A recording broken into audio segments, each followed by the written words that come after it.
Once again, my name is Oche Bridgeford. I am the Director of Communications and Compliance for the Harrisburg Housing Authority. But much more than that, I stand here as a product of public housing. I grew up in public housing in Indianapolis, Indiana, and I can't say that it was all roses and sunshine. And so what I'm going to share with you today is a little bit about that experience and then bring it all together with the reason why we're here today. See, a young man, he didn't do it just because someone said that he couldn't do it, but then he does. It shocks the whole world who didn't believe that he was somebody and he could achieve, he could succeed. In the same streets that we breathe, we sleep and we cleave to the things we say that we want but don't really need. What happens when all that you have is all that you want but not what you need? I want to hold on to something that's real, y'all.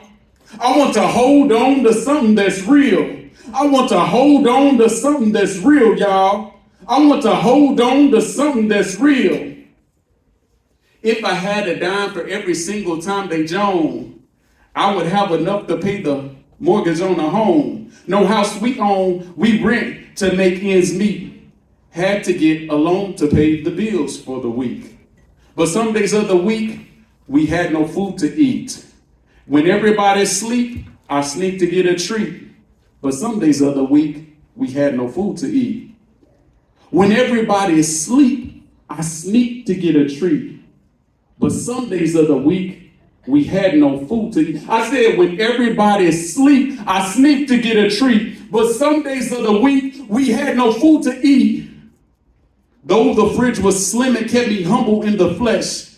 Because blessed are those who hunger and thirst for righteousness. No stress, I guess. I was blessed. That made me strong. It never bothered me that poverty was going on.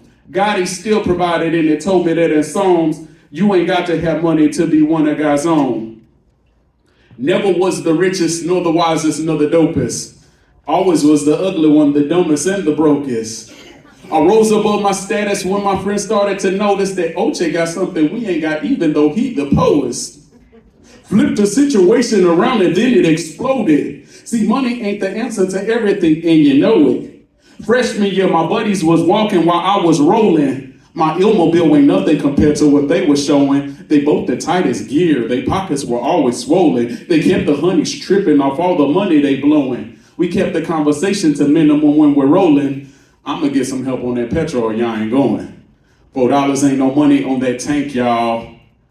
You better get your butt up and hit the dough, y'all. Now we do it how we do it, that's for sure, y'all. Cause $4 ain't no money no more, y'all. $4 ain't no money on that tank no more. You better get your butt up and hit the dough. We do it how we do it, baby, that's for sure. Cause $4 ain't no money on that tank no more.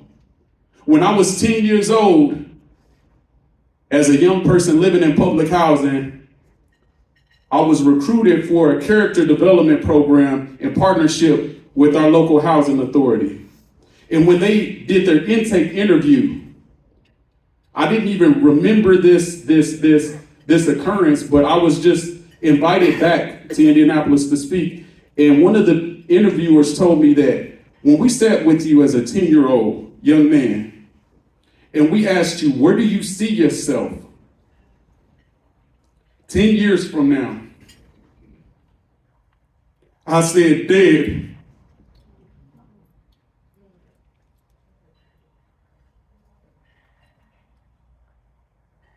I couldn't see a future for myself because of my surroundings. And I wouldn't be the person that I am today if I didn't go through a path of discovering who I was. But I never could have discovered who I was if I had not lived. That's how important the work is that you do, and you do, and you do, and I do. We provide the environment. We put in the work to improve the environments to make it possible for people to live. Thank you.